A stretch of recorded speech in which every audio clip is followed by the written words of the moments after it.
5, 4, 3, 2, 1, 0, ignition.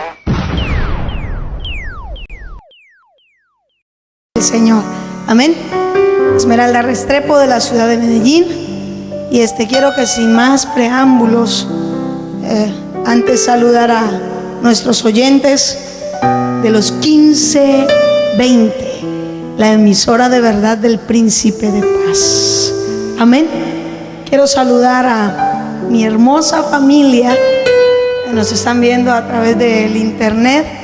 Quiero saludar a mi esposo, mis 3 hijos, con una hija de 22 años, un hijo de 14 y una niña de 12. Saludar allí a todos los hermanos de la congregación que estamos pastoreando, que se llama Renacer para las Naciones, en el municipio de Itagüí. Y quiero invitarle a usted y a los que nos están oyendo y viendo a través de los 1520, que abra su Biblia conmigo en el libro de Eclesiastés. Voy a tratar de darle el testimonio todo completo desde el principio,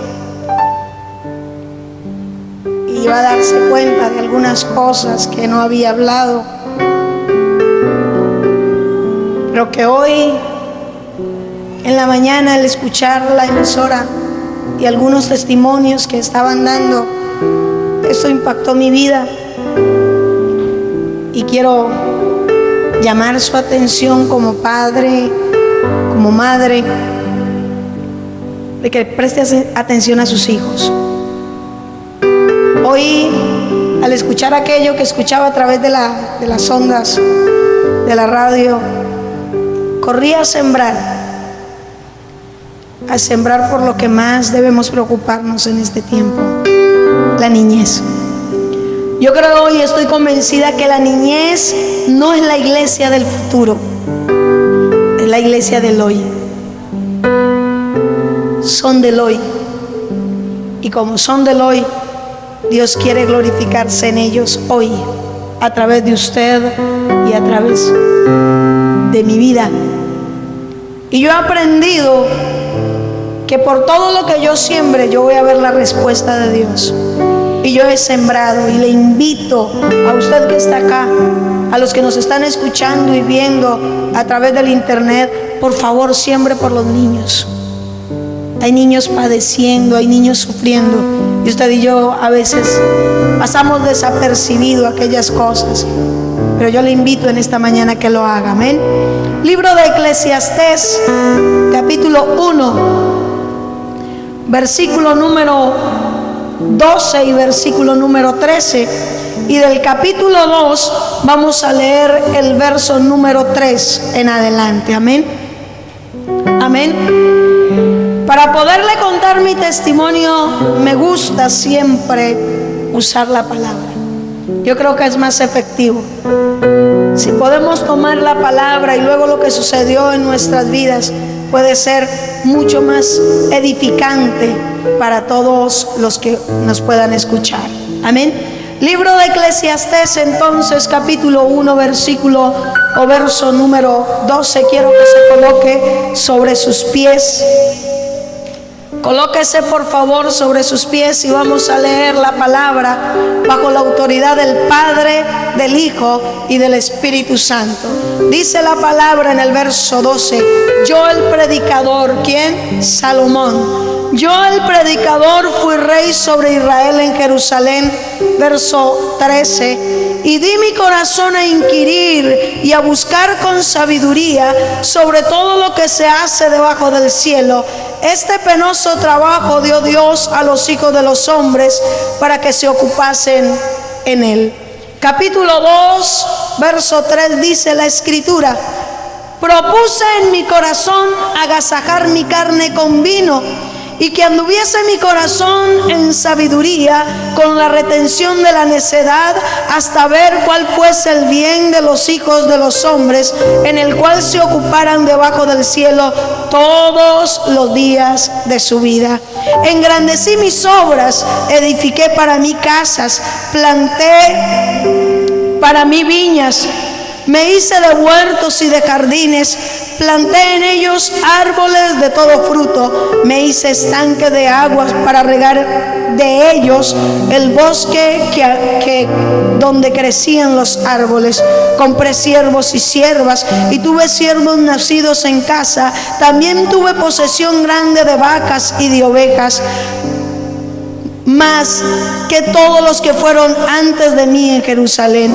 Me amontoné también plata y oro y tesoros preciados de reyes y de provincias. Me hice de cantores y de cantoras, de los deleites de los hijos de los hombres y de toda clase de instrumentos. Y fui engrandecido y aumentado más que todos los que fueron antes de mí en Jerusalén. A más de todo esto, conservé conmigo mi sabiduría. No negué a mis ojos ninguna cosa que deseara, y ni aparté mi corazón de placer alguno, porque mi corazón gozó de todo mi trabajo, y esta fue mi faena. ¿En qué? Esta fue toda mi faena. Miré yo luego todas las obras que había hecho mis manos y el trabajo que tomé para hacerlas, y aquí que todo era vanidad y aflicción de espíritu. Que el Señor añada bendición a la palabra que hemos leído. Puede sentarse. La escritura en este libro completo, usted se va a dar cuenta que fue un libro escrito ¿por quién? Por Salomón. Dice la escritura que Salomón era hijo de David, concebido de aquella mujer Betsabé con la cual David había pecado. Ahora, dice la escritura también que este hombre fue el tercer rey de Israel, y nos relata la escritura que Salomón tuvo adquisiciones por doquier, tuvo una vida próspera, tuvo una vida de muchos éxitos en el ámbito secular. Pero Salomón tenía un problema. A pesar de todas aquellas cosas que secularmente él había alcanzado, él había logrado en la vida, Salomón se encuentra en el libro de Eclesiastés relatando un tremendo problema que él tenía. Y aquel problema que tenía Salomón, si miramos la sociedad, si miramos nuestro mundo en este tiempo, nos vamos a dar cuenta que el mismo problema que tenía Salomón es el mismo problema que hoy tiene la humanidad, que hoy tienen los niños, que hoy tienen los adolescentes, que hoy tienen los jóvenes, que hoy tienen los adultos, que hoy tienen las personas de tercera edad. ¿Cuál era ese problema? Un vacío existencial. ¿Aló? ¿Qué tenía Salomón? Un vacío. Ahora yo quiero que usted se pregunte, ¿qué tenía usted antes de llegar a Cristo? ¿Qué lo trajo a los pies de Cristo? El mismo vacío. Amén. Ahora me preocupa cuando veo la iglesia en este tiempo y podemos ver que aún en cristianos, en personas que frecuentan la iglesia, que cargan la Biblia, que proclaman promesas, aún en muchos de ellos encontramos el mismo vacío existencial. Amén. ¿Qué tal si mira al que está a su lado y le pregunta, ¿será que tú tienes ese vacío? ¿Será que en tu familia hay gente que tiene ese vacío? ¿Aló? ¿Aló? Ahora nos vamos a encontrar en este libro completo, en el libro de Eclesiastés, a un rey con todas las riquezas, a un rey con todas las posesiones, a un rey con toda la sabiduría, pero reconociendo algo me falta. Yo he creído, estoy convencida que el ser humano tiene un vacío en su corazón que tiene la forma de Cristo. Y si ese vacío tiene la forma de Cristo, yo vine a decirle, solo Cristo puede llenar el vacío que hay en tu corazón. No podrás encontrar en otro lado lo que Cristo quiere darte. No podrás llenar el vacío de tu corazón con otra cosa, porque ese vacío tiene la forma alma de Cristo. Solo Cristo cabe ahí. Aleluya.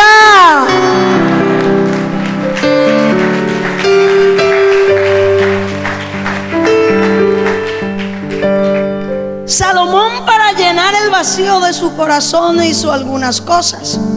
Si tú notas, el vacío del corazón de Salomón viene desde su hogar, porque fue concebido en un hogar mal formado. Porque Betsabé no era la mujer que le correspondía a David. Ya usted sabe la historia. Y el vacío de Salomón empieza a formarse desde su niñez. Ahora, en la edad adulta, cuando ya tenía la posibilidad o la forma de alcanzar ciertas cosas, y en toda su vida Salomón trata de llenar ese vacío. Y yo quiero mostrarle de una manera especial y corta de qué manera Salomón trató de llenar el vacío de su corazón.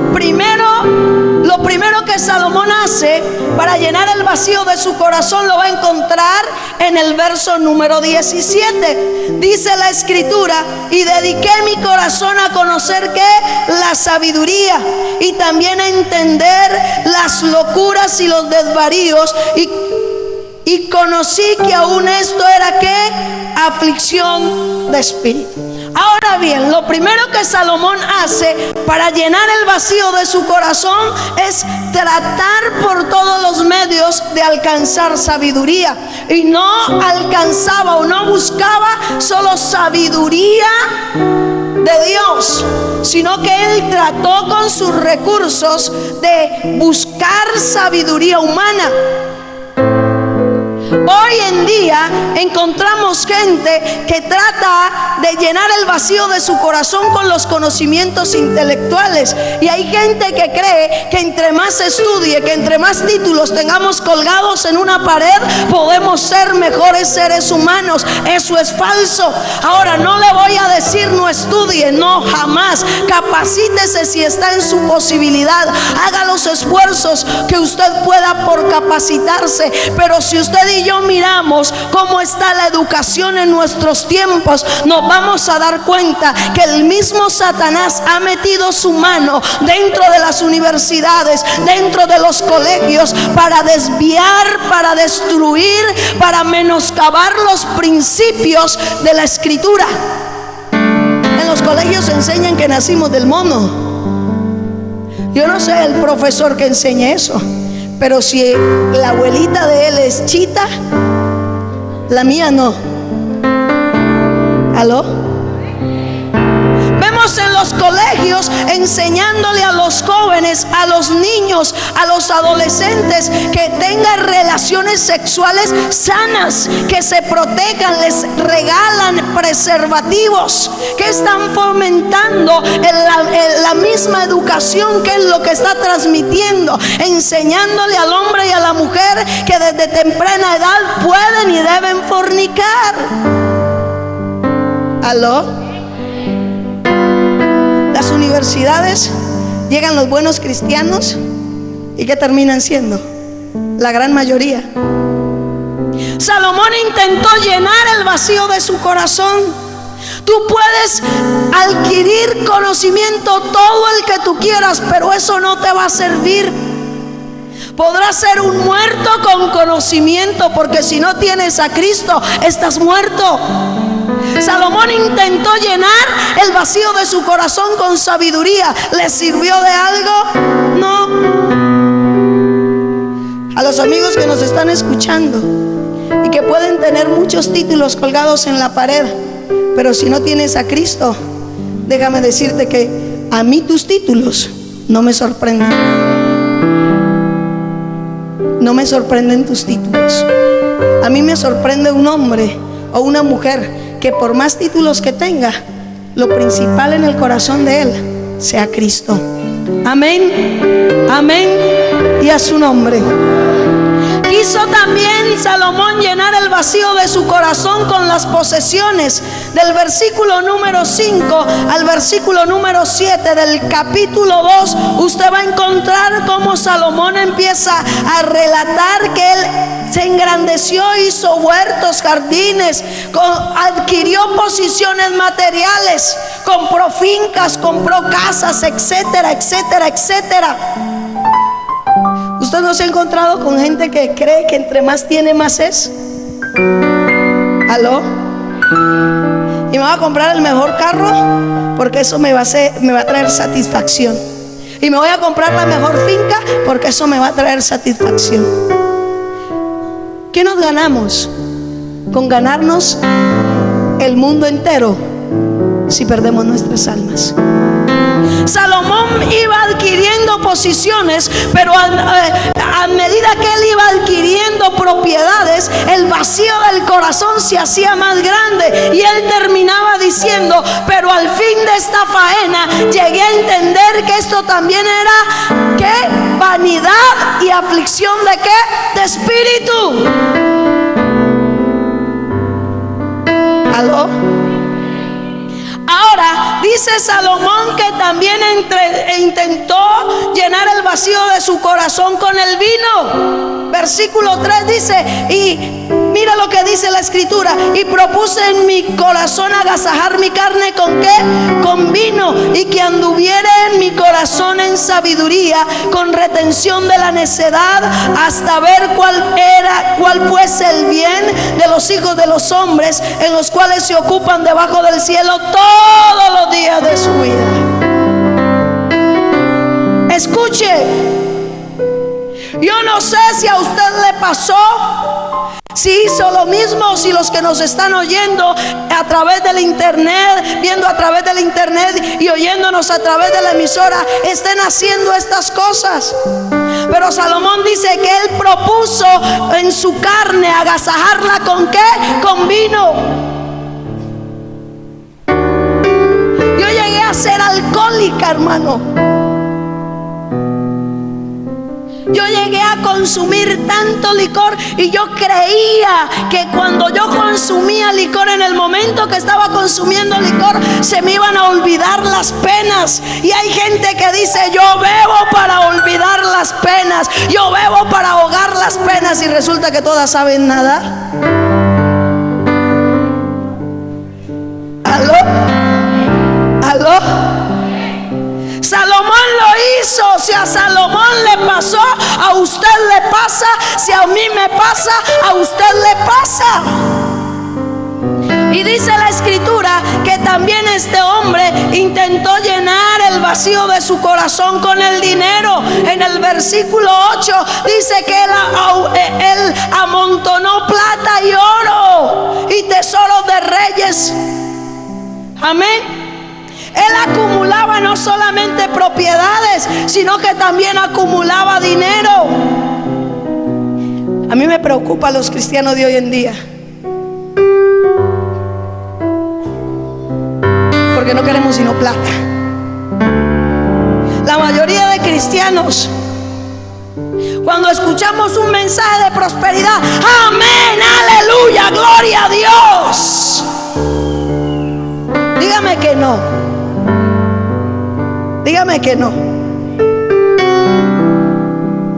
Hoy en día el evangelio se está desenfocando. La gente se está desenfocando. Dios nos quiere bendecir, amén. Dios nos quiere prosperar, amén. Pero antes de esa prosperidad, Dios va a venir a tratar con nosotros. Dios va a venir a limpiarnos. Dios va a venir a santificarnos. Salomón adquiría y adquiría y adquiría dinero, plata, tesoros de reyes, dice la escritura. Pero este hombre terminaba diciendo: pero esto también era vanidad y aflicción de espíritu. Usted que se preocupa por adquirir tesoros en la tierra, el día que usted se muera, ¿quién se va a gastar lo que usted ha acumulado? El día que usted se muera, ¿quién se va a quedar con sus riquezas? Jesús dijo claramente: no se hagan tesoros en la tierra, donde ladrones minan y hurtan, donde la polilla y el orín corrompen. Hágase tesoros en el cielo, porque donde esté su corazón, allí también va a estar su tesoro. Salomón tenía su corazón en las riquezas, pero ¿le sirvieron? ¿Aló? No le sirvieron. No le sirvieron. Hoy en día uno ve pastores que van a predicar por plata. Hermano, lo invito a predicar a mi iglesia. ¿Y cuánto hay? Un día un pastor lo invitamos a la congregación y me dijo: ¿cómo quiere el servicio? ¿Con unción o sin unción? ¿Con milagros o sin milagros? Sin milagros no le cuesta mucho, con milagros la ofrenda es más alta. No se ría, que es verdad. Es verdad. Ahora, Salomón trata de llenar el vacío de su corazón agasajando su carne. En el versículo número 10, mire lo que dice: no negué a mis ojos ninguna cosa que desearan, ni aparté mi corazón de placer alguno, porque mi corazón gozó de todo mi trabajo. Esta fue la parte de toda mi faena. Cuando él dice, propuse, no negué a mis ojos ninguna cosa, está hablando de los pecados sexuales. Está hablando de darle gusto a su carne, de darle rienda suelta a su carne. Ahora hay algo que me preocupa a mí en la juventud y en muchos cristianos de hoy en día, que para llenar el vacío de su corazón creen que se va a llenar con el amor que otra persona le va a dar, con el contacto que pueda tener con la piel de otra persona. Hay personas que desde niños, como en el caso mío, empezaron a crecer y no tuvieron amor de nadie. Entonces viene cualquier hombre o cualquier mujer y le muestra un panorama diferente a lo que él ha vivido, y entonces con facilidad entrega su cuerpo para poder recibir un poco de ese amor que cree que va a venir de ese lado. Salomón dice que él propuso agasajar su carne a ver si así podía salir de aquel problema tan tremendo que tenía. ¿Sabe por qué los pecados de adulterio? Porque el hombre o la mujer que se casó con esa persona esperando que esa persona le diera amor, no recibió, no pudo llenar el vacío de su corazón. Entonces, como vio que ese no era Cristo, porque la persona que está a su lado, sea esposo, hijos, hermanos, familiar, lo que usted quiera, no va a poder darle lo que Cristo, lo que solo Cristo puede darle. El verdadero amor primero viene de Dios, luego Dios lo manifiesta al hombre. Pero si usted no recibe ese primer amor, ese verdadero amor de Cristo, lo que la persona te dé es insuficiente. Entonces el hombre, esa mujer o ese hombre no le pudo llenar el vacío y va y busca otro, y este tampoco pudo y va y busca otro. Y lo mismo sucede con la fornicación, lo mismo sucede con el homosexualismo, lo mismo sucede con el lesbianismo, porque buscan el afecto en una persona, y el hombre no podrá llenar nunca el vacío del corazón de otro hombre. Eso solo lo puede hacer Cristo. Eso solo lo puede hacer el que murió por ti en la cruz del Calvario. La Biblia dice que Dios es amor, y ese amor se manifestó a los hombres a través de un hombre llamado Jesucristo, y solo en Él se encuentra el verdadero amor que viene del cielo. Y a su nombre, y a su nombre. Ahora, ¿por qué se causan los vacíos? Yo quiero que usted piense un poquito. ¿Por qué se causan los vacíos? Quiero que piense por qué se causó el vacío en su corazón. Medite un momento cuál fue la consecuencia de que trajo aquel vacío existencial a la vida de Salomón. Como Salomón y como usted, yo también tenía un vacío. Todo tiene tiene una raíz, todo tiene un porqué, hay una causa-efecto. Amén. Todo tiene un porqué. Usted no se le causó el vacío en su corazón porque a usted le plació por deporte. A Salomón no se le causó por deporte. A Esmeralda no se le causó por deporte. A Salomón fue por el problema o por la forma en que él fue concebido. A mí se me causó a la edad de 3 años. Le voy a repetir algunas cosas que quizás usted ya escuchó, pero se las voy a repetir.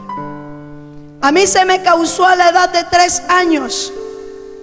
Cuando tenía 3 años de edad, mi padre le dijo a mi mamá: esa niña y yo no podemos estar en la misma casa. Él creía que yo no era su hija. Él estaba convencido de que yo no era su hija. Si era así o no era así, no era mi culpa. Yo no pedí nacer.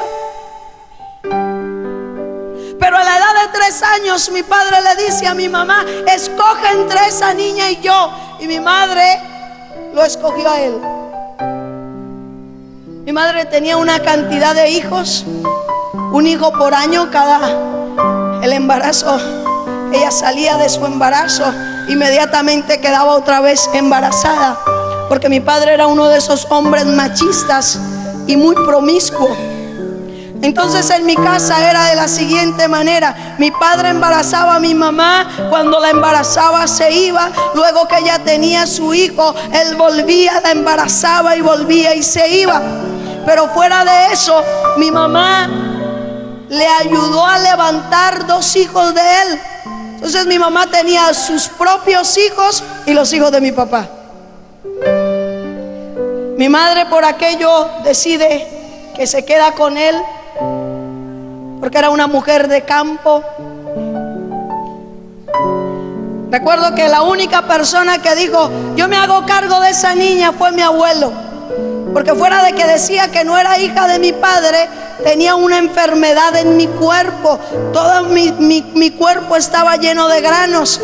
Entonces si alguien se hacía cargo de mí, implicaba cargar también con una enfermedad. Y los médicos no sabían, no daban razón el porqué de aquella enfermedad. Me voy a vivir con mi abuelo, y mi abuelo me levantó a su imagen y semejanza, hermano. Yo me vestía como él, caminaba como él, hablaba como él. Yo recuerdo que él un día hizo una apuesta con un amigo y se cortó su cabello, se lo quitó con una cuchilla de esas Minora en una borrachera. Y esa noche yo le dije: yo también. Y él no me dejó, pero cuando llegué a mi casa cogí las cuchillas de él y yo misma me quité parte de mi cabello. Cuando me vieron con toda esta parte sin cabello, entonces no les dio otro remedio que quitarme todo el cabello. Lo que él hacía, yo lo hacía.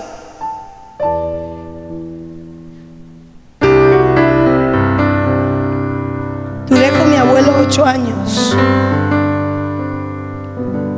Pero en el transcurso de esos 8 años, esto es algo que no había dicho, lo voy a decir por lo que escuché esta mañana en la emisora. En el transcurso de los 3 a los 8 años, viviendo con mi abuelo en la casa de mi abuelo, todas las noches mi abuelo, antes de yo dormirme, él me tenía que hacer dormir, porque si yo no me dormía, porque había un miedo en mí. Y solo esta mañana entendí el porqué de ese miedo. Era que cuando mi abuelo me dejaba en la cama, tarde de la noche alguien llegaba. Todas las noches era lo mismo.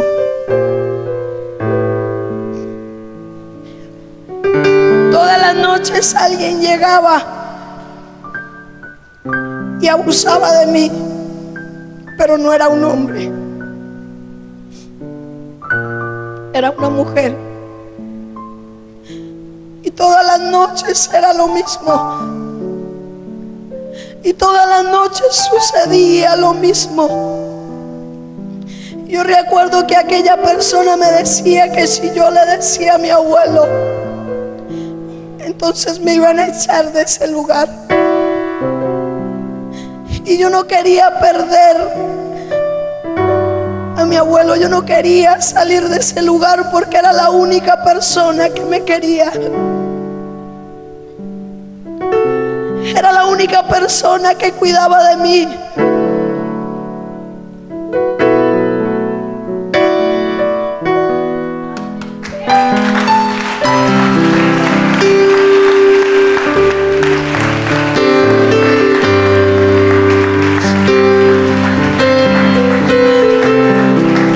Y lo más terrible de todo esto, mi hermano, era que aquella persona era mi tía, pero a la vez era mi hermana. Porque mi mamá tiene que casarse a la edad de 14 años con mi padre. Porque mi abuela y mi padre sostenían una relación. Y para encubrir aquella relación, los dos decidieron que mi madre tenía que casarse con él.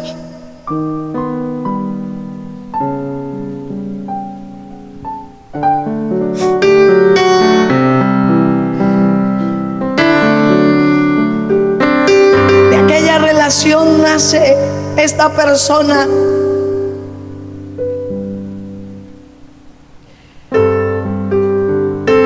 Mi mamá en su adolescencia, cuando ella se casa, ella piensa que se casaba para lavarle la ropa a mi padre. Fueron transcurriendo los años. Mi padre llevaba esa, ¿sabe una cosa? Como decía el joven esta mañana,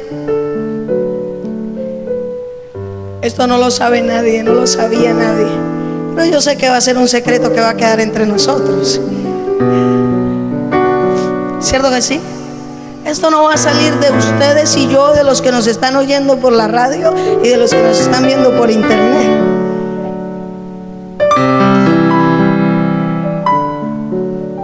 Mi abuela y mi padre sostienen esa relación hasta muchos años. Incluso en la familia solo se dieron cuenta hace 2 años, yo hace tiempo que Dios me permitió, cuando conocí al Señor, de enterarme de estas cosas, pero en mi familia hace aproximadamente, los de mi familia, 3 años más o menos. Cuando a la edad de 8 años muere mi abuelo, el vacío en mi corazón era tan grande, mi hermano, que por lo que sucedió con esta persona, yo empecé a detestar a todo mundo. Muere mi abuelo. Ahora, había un conflicto tan grande en mi corazón. Mi padre lo odiaba. Cojo odio en mi corazón con las personas que mataron a mi abuelo y con todas las mujeres en general. O sea, yo tenía resentimiento en mi corazón contra mi padre, contra los hombres, porque mi padre era hombre, los que mataron a mi abuelo era hombre, pero también tomo resentimiento en mi corazón de una manera tan terrible hacia las mujeres. Y me levanté sola. Cuando muere mi abuelo, decido que un día iba a matar a todos los que me habían hecho daño. Y yo creía que los que me habían hecho daño era todo el mundo. Allí estaba envuelto todo el mundo. Cuando mi abuelo muere, yo intento suicidarme. Y en el lugar donde vivíamos había un abismo. Y recuerdo que enterramos a mi abuelo, y unos días después del sepelio de mi abuelo, llego a aquel abismo y me lanzo por ese abismo. Y mientras iba descendiendo por ese abismo, Mi alivio era: aquí terminó todo, esto se acabó. Pero Dios lo tiene, cuando Dios lo tiene a uno para algo, Él lo guarda. Mi hermano, no pude lograr lo que quería. Yo peleaba constantemente con Dios. Si usted mira a todas las personas que contamos esta clase de cosas, que nos han sucedido esta clase de cosas, siempre es: Dios no existe, Dios no es real. Porque si Dios existiera, no hubiera permitido que alguien como yo sufriera tanto como sufrió en la vida. Y yo le decía al Señor, después de haber intentado suicidarme, me paré en el mismo abismo y yo le decía: si tú eres Dios, ven y pelea conmigo. Gloria a Dios. Siempre he dicho que Él no escucha las oraciones del injusto, sino las oraciones del justo. Es la oración del justo la que puede mucho. Porque si no, cuando usted y yo abrimos la boca a hablar sandeces, ¿qué sería de nosotros? Estaríamos usted y yo. Gloria a Dios por su misericordia, porque nuevas y grandes son sus misericordias cada mañana, y Él es bueno. ¿Cuántos creen que Dios es bueno? ¿Cuántos creen que Dios es bueno? Llegué a la ciudad de Medellín. Yo vivía en un municipio llamado Cañas Gordas. Allí nací. Allí me levanté al lado de mi abuelo. Cuando él muere, me tengo que venir porque por un lado mi familia o la familia de mi abuelo no me quería. Allí estaba aquella persona que me había hecho daño. Me vengo de ese pueblo a la ciudad de Medellín. En la ciudad de Medellín, hermano, hay una amiga mía que dice que aguanté más hambre que un piojo en una peluca. ¿Usted se imagina un piojo en una peluca? Aguanté hambre, hermano, la que usted quiera. Dormí en las calles, comí en las calles. El plato, cuando había que comer, el manjar más exquisito era plátano cocinado con sal en la mañana. Al almuerzo, plátano cocinado con sal, y en la tarde sal con plátano cocinado. Así variaba un poquito el menú. En ese medio, en esas calles, tuve que aprender a robar para poderme sostener. Aprendí a robar, aprendí a manejar armas, empecé a contactarme, o el mismo diablo empezó a contactarme con gente de bandas de los populares de Manrique, de Castilla, de San Javier, del barrio Pablo Escobar, etcétera. Empecé a hacer conexiones entre aquellos grupos que se movían con fuerza en aquel lugar, y yo un día dije, al verlos a ellos que manejaban buenas armas, que tenían buena plata, que tenían sus motos, yo dije, yo un día voy a ser mejor que ellos. Y me tracé esa meta. En esos ires y venires de la vida conocí a alguien que era familiar mío, pero yo no sabía dónde estaba ni quién era. Y era un hombre llamado Ronald, que era el jefe de la banda La Terraza en la ciudad de Medellín.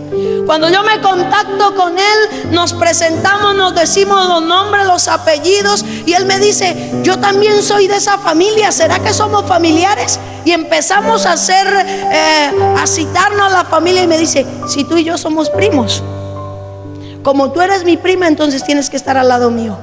Yo te voy a defender, yo te voy a enseñar, yo te voy a instruir, yo te voy a llevar a que salgas adelante en la vida. Y yo, wow, aquí fue. En la ciudad de Medellín, en los años 80, 90, usted mejor que yo sabe que fue una época bastante violenta en la ciudad de Medellín. En cada barrio, por barrio, habían casi 2 bandas. Y era tan tremendo la época de la violencia en Medellín, que esta era un sector, y aquí se dividía un sector, por decir, por una quebrada, le llaman ustedes, ¿cómo le llaman? caños, arroyos, como usted le llame. Y al otro lado se levantaba otra banda. Y esta gente de acá no podía pasar a esta cuadra, fuera hombre, mujer o niño, porque el que pasase de acá a acá lo mataban. Y en cualquier momento, por deporte, esta banda de acá cogía a plomo a la banda siguiente.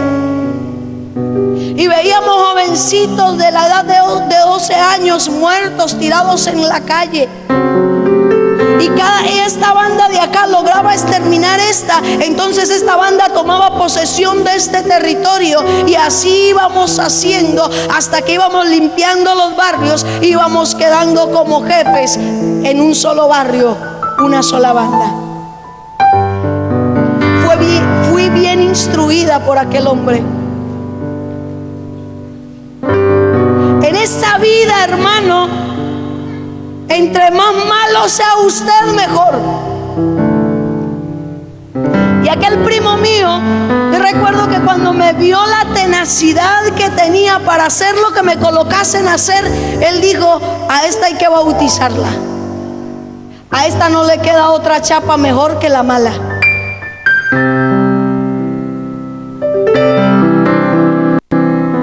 Llegó un momento que una de esas bandas, nosotros mismos matamos al que estaba liderando esa banda para poder quedar como jefe de aquella banda. 47 personas, 45 hombres, 2 mujeres. Usted se preguntará: ¿y cómo puede una mujer manejar hombres? Yo le doy gracias a Dios que usted no me conoció en ese tiempo, porque como me están mirando ustedes, ninguno quedaría vivo. No me vestía como una mujer, yo llevaba una doble vida, porque en mi casa me presentaba de una manera diferente y en el lugar donde estaba el centro de operaciones me presentaba de otra manera. Yo me motilaba como él, así, exacto, de esa manera. Me ponía jeans, zapatos de hombre, camisa de hombre. Yo no me preocupaba por mi aspecto físico. No me preocupaba porque en medio de esa gente me vieran como una mujer. Por lo tanto, mi vestimenta con ellos era de hombre. Entonces no me tenían precisamente como una mujer. ¿Ya me estoy dando a entender? ¿Sí me hice entender? A mí no me quería, hermano, ni el perro en la casa. En esos ires y venires de la vida, aquí en la ciudad de Medellín, mi padre un día se va de la casa y yo decidí irme a vivir con mi madre y mis hermanos. Y en mi casa no mandaba nadie más que yo. Cuando mi padre intentaba volver a la casa, yo le decía, mi mamá me decía: tu papá quiere volver a la casa. Y yo, claro, tráelo. Porque era la forma en que yo veía de matarlo más fácil.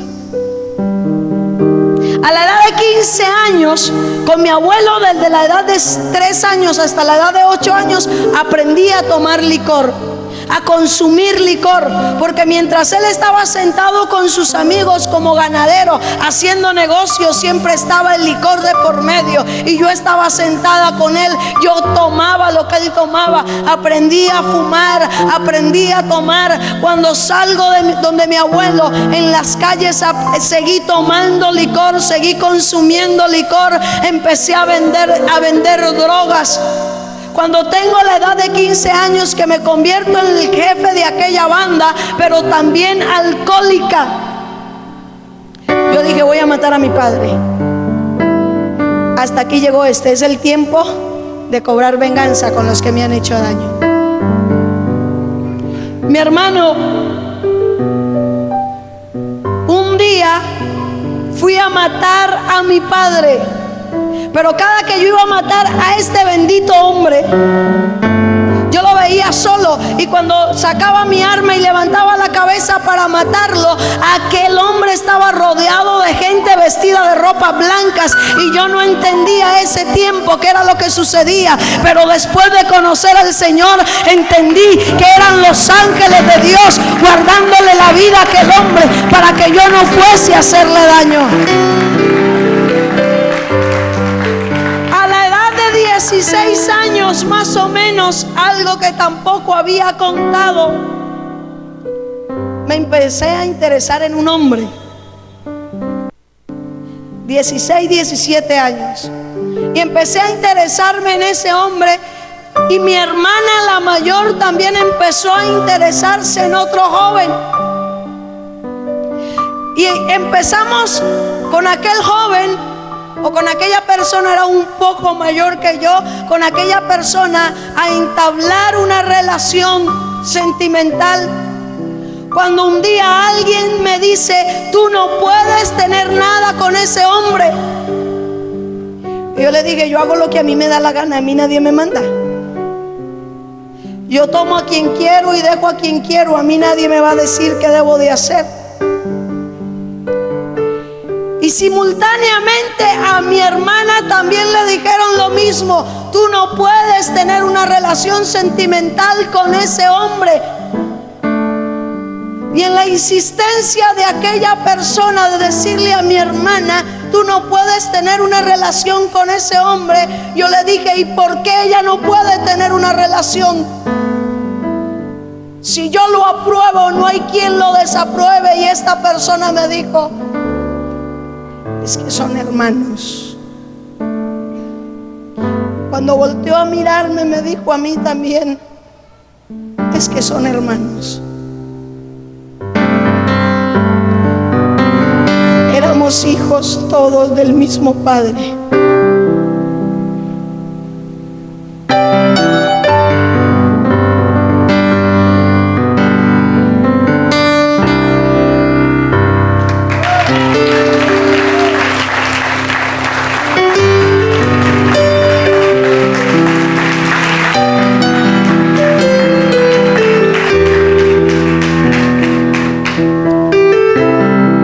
A veces ustedes y yo como padres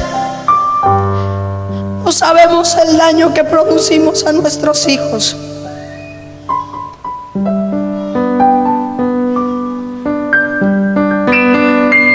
Hay muchos que desde la niñez el mismo Satanás los ha usado para dañar a otros. A veces usted y yo juzgamos con ligereza. A veces usted y yo, cuando vemos una persona en el homosexualismo, o cuando vemos a alguien en determinada situación en la vida, se nos es muy fácil juzgar y señalar. Y en vez de presentarle la solución a la persona del problema en el cual está, nos ponemos a señalar con el dedo acusador. Pero no sabemos, hermano, que hay gente que está ahí no porque quiere, sino porque otros desde su niñez o desde antes de haber sido concebidos marcaron su vida.